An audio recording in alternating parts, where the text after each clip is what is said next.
Nice.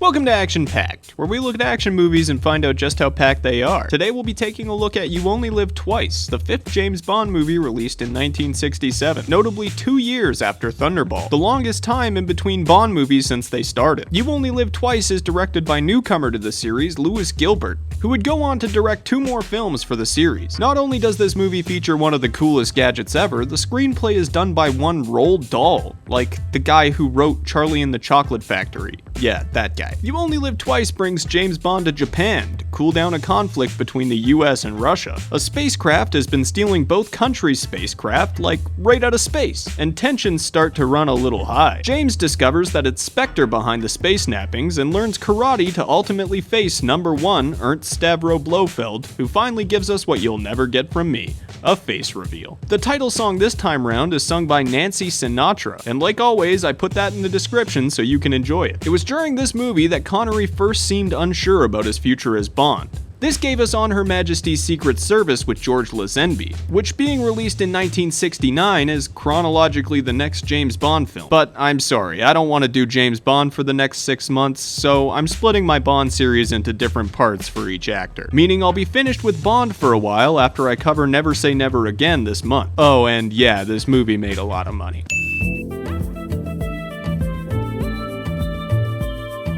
Does Dahl back his shit-talking up with some action? Let's start the movie and find out. The movie begins with a few US astronauts doing astronaut stuff, like going for a spacewalk. Cool. These guys are operating the US Jupiter 16. But it isn't long before space goes back to being terrifying, as an unidentified object is spotted on a direct trajectory to the astronauts. One of the astronauts freezes in fear as the unidentified shuttle snatcher eats up the US spacecraft. This snaps his tether and sends him spiraling into space, giving us our first kill. The US believes Russia is responsible for stealing the Jupiter 16, but the UK isn't so sure, saying they tracked the shuttle snatcher landing in Japan. We catch up with Bond getting inappropriate with MI6 agent Ling. Oh, and yep, there he goes, getting killed. If you didn't guess when I didn't count him, and by the amount of movie we have left, Bond faked his death and is still alive. His body is recovered by an MI6 submarine, and Bond promptly meets with M regarding the mission. M briefs Bond on the situation with the satellite being stolen and the tensions between Russia and the US. M places some urgency on the job, sensing a pending war, and sends Bond to pack his fucking bags, cause he's going to Japan. Outside, Moneypenny gives Bond his password for meeting the Japanese Secret Service agent Aki. I love you. Okay, now say it back, James.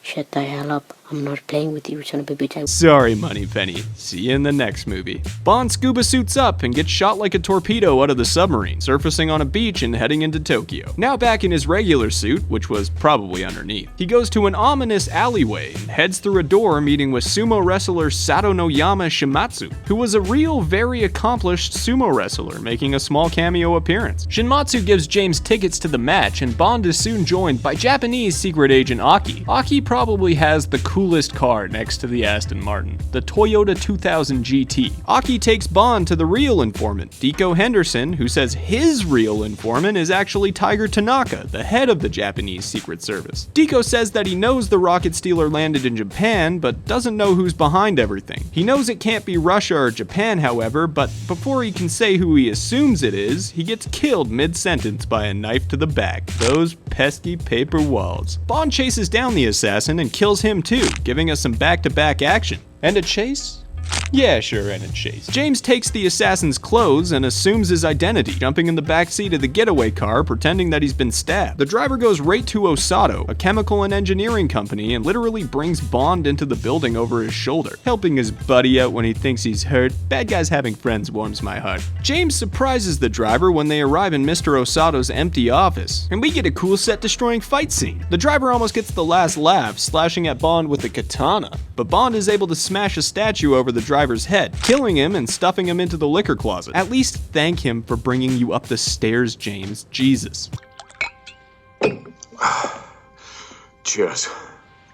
Bond breaks into Mr. Osato's safe, causing an alarm to go off, but also getting him some important business papers as a clue. Bond is able to get outside of the building, only having to murder one security guard, giving us a quick kill. And I guess he's chased out of the building? I don't know, I guess this one too, sure, yeah. and Aki pulls up, completing his getaway. Bond is getting a little fed up not knowing what's going on and tries to press Aki for answers, but she just parks and runs into an abandoned subway station, doing what every woman in these movies should be doing: running away. James chases her down and, appearing to have finally caught up with her, falls down into a false floor and right into the office of Tiger Tanaka. Do I count this one as a chase? I mean, I did say chases her down. Okay, yeah, whatever. Tiger Tanaka is played by Tetsuro Tamba, chosen for the role most likely because of his previous work with Gilbert in the movie The Seventh Dawn. Although he never really reached A-list status in the US, Tetsuro Tamba was pretty famous in Japan, starring in a long-running detective series called G-Men 75, doing 355 episodes. I kinda wish we got to see him kick some more Spectre ass, but oh well. He looks at the paperwork Bond took from Osato and reveals that Osato's been ordering liquid oxygen, which makes rocket fuel. Suspicious. Tiger and Bond head into Tiger's personalized subway train and take a look at some clues, finding a picture of a boat called the Ningpo. Ningpo?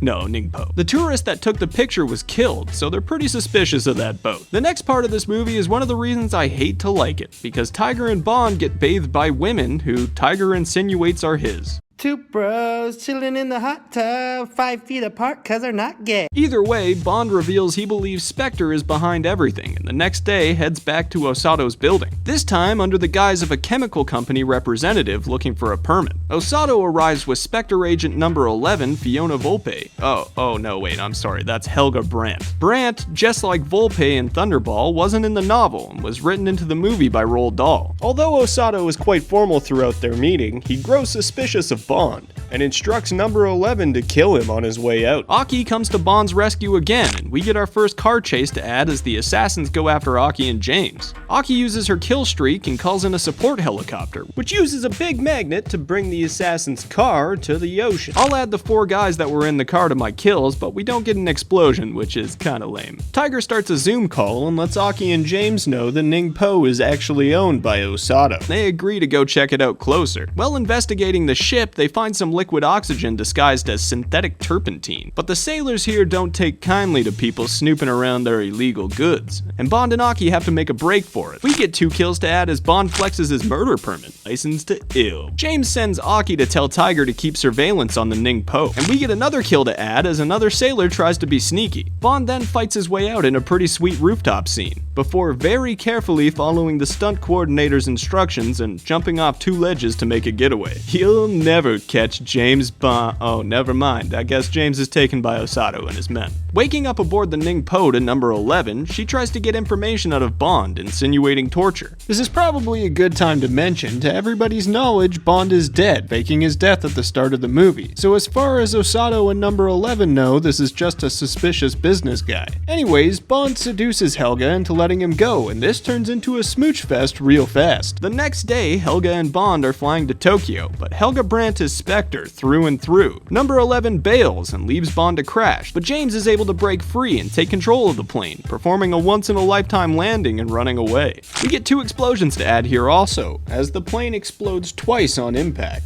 Back in the safety of Tiger's estate, Tiger tells Bond and Aki that the Ningpo has been seen unloading along a mysterious island, proven by some pictures showing a higher waterline on the boat. Tiger also lets Bond know that the tech he ordered has arrived, and they've come with their papa. It's Q, who puts together little Nellie, a mini assault helicopter and, like I said before, one of the best gadgets ever. Little Nellie was a real helicopter called the WA-116 Agile. The real one didn't have all the guns and stuff though, but it did still kill a single person as one helicopter crashed during an air show, killing the pilot. This crash led creator Ken Wallace to withdraw it from public use, only allowing himself to fly it. Bond hops in and heads over to the mystery island they saw the Ningpo unloading at. But it's James Bond, so he rolls a 1 for stealth and is immediately swarmed by 4 other helicopters. This lets him know that Spectre shenanigans are definitely afoot. Not only do we get some sweet flight shots here, we get 5 explosions as Bond individually deals with these pesky SPECTREcopters. We get 4 kills too, as each helicopter had a henchman inside. Tiger radios that Russia is launching a rocket and for Bond to stand by. We get the launch of the Russian spacecraft, and as you'd expect, it also gets eaten by our satellite sleuth. This time we get to witness the landing, with the rocket stealer coming down into a volcano with a fake roof. I don't really comment on sets very much, but this one is pretty spectacular. And riding this thing, get out of here. Best time of your life. Of course, we've already put together that this is Spectre's secret lair, with number 11 Osato and crew hanging out with head honcho number 1, Ernst Blofeld. Osato and Helga get put on blast for not killing Bond when they had the chance. To be fair though, Helga put in a pretty good effort. Osato just kinda gave orders. Nevertheless, number 1 says Spectre doesn't deal with failure and all that usual stuff, but decides to let Osato walk, killing number 11 Helga Brandt by dropping her into his piranha pool. You had my vote, Helga, but a piranha kill is pretty badass. We cut from here to James flying in to meet Tiger. Tiger gets Bond caught up to speed on his ninja training camp. Ninjas. Tiger even has the next best thing to ninjas. Ninjas. Ninjas with guns. Tiger also shows off a new rocket bullet that he made, and do I add that as an explosion?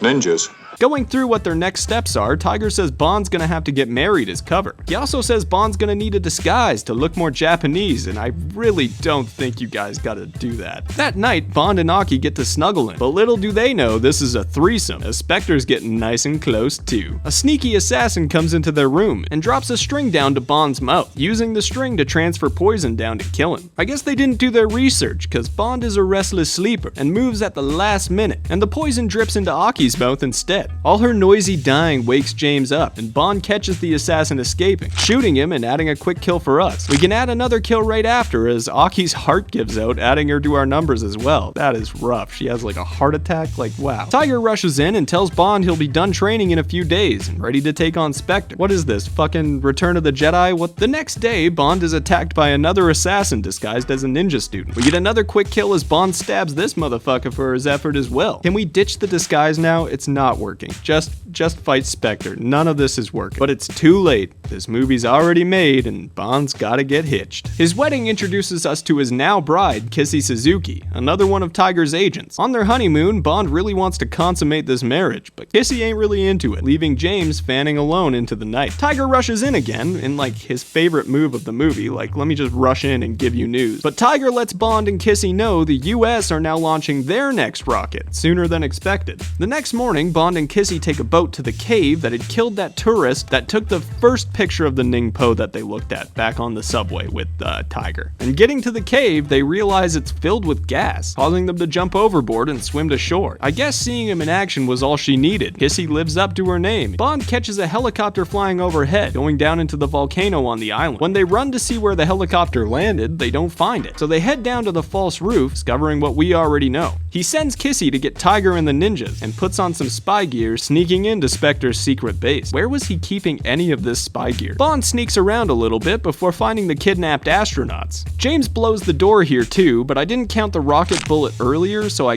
guess I won't count this one either. James and the now freed astronauts impersonate the astronauts boarding the shuttle snatcher, and naturally Bond is caught by number 1. Here's where we get our big face reveal, with Ernst Stavro Blofeld introducing himself to James for the first time. Blofeld is played by Donald Pleasence, who for all my horror people out there is Dr. Sam Loomis in the early Halloween movies. This guy got around. Kissy arrives with Tiger and the ninjas and they witness Spectre's rocket launch, but Spectre witnesses them witnessing them. So number 1 throws up some defense guns, and we get our first big sloppy mess of action as explosions and deaths are everywhere. So now that we're getting into this part, just like in Thunderball, I'm not going to be able to edit in everybody I see in the background or every explosion that happens, because there's just it would just be so many. We get a total of 11 kills and 6 explosions in the first part of our climax. James doesn't like all this bad guy stuff, so he lights his rocket cigarette from earlier and kills Blofeld's henchman guarding the switch to the roof. We also get a quick tiny explosion I'll add as the cigarette hits the henchman. Bond is able to flip the switch back on only for a second as he's again apprehended by number 1. It was enough time to get more of our ninja buddies in the action though, and as they start dropping in, we get our second sloppy mess of action. From my count, we get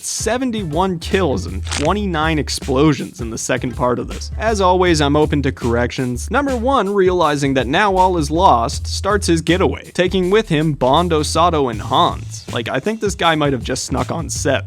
were you always here? I'm kidding, but he really could go down as one of the most forgettable second hands in the series. Blofeld then realizes Osato is basically useless, and adds a quick kill to our list. Before Blofeld puts Bond down for good, Tiger hits Blofeld in the hand with a ninja star. Blofeld roller coasters away, and Bond regroups with Kissy and Tiger. They notice some lab techs evacuating from a staircase across the base, and James realizes those stairs must lead to the control room, cutting right through the middle of the action and giving us some more craziness. For the third portion of this, we get 54 kills and 15 explosions. Bond gets up the staircase, but runs into Hans, guarding the control room. The fight scene with Hans is fun. It seems to have a reputation as being pretty epic with fans, but I wish there was more of a connection to his character. That way I would actually care when he loses to Bond's mighty mojo and is tossed into the piranhas, giving us another quick kill. He was just happy to be there, I guess. Bond gets up to the control room, and there's a few dead lab techs here, but I counted them earlier in our last mess. The Spectre spacecraft is about to fulfill its mission, but Bond comes in clutch, pressing a self-destruct button, giving us our first space explosion of the show. That's fun. We also get 2 kills to add here, as there were 2 Spectre astronauts on board that shit. With his plan now failed, Ernst Blofeld is about to get away, and pulls a lever to destroy the secret base on his way out. This gives us a crazy throw the rest of the budget at it moment as the whole fucking place goes up, giving us 24 more explosions and 32 more kills. With the base destroyed and Blofeld's plot stopped, there's only one thing left to do: jump in a rescue boat and have some hanky-panky. And that's it. That ends the 5th James Bond movie. So how action-packed was You Only Live Twice? We got 193 kills, 85 explosions, and 4 chase scenes in You Only Live Twice, giving us a total of 282 action events over a 117-minute runtime. This makes You Only Live Twice #1 in all of our categories, and title of most action-packed movie we've covered so far. Thanks for watching Action Packed. What did you think of You Only Live Twice? There's a lot that didn't age well in this movie, like the disguise didn't even help. Bond was still attacked in the disguise, so I don't get that part. Thanks to anyone who's subscribed and liked the videos, and if you haven't done any of that, come on, what are you doing? Anyways, as always, I'll see you in the next episode. Stay safe, everybody.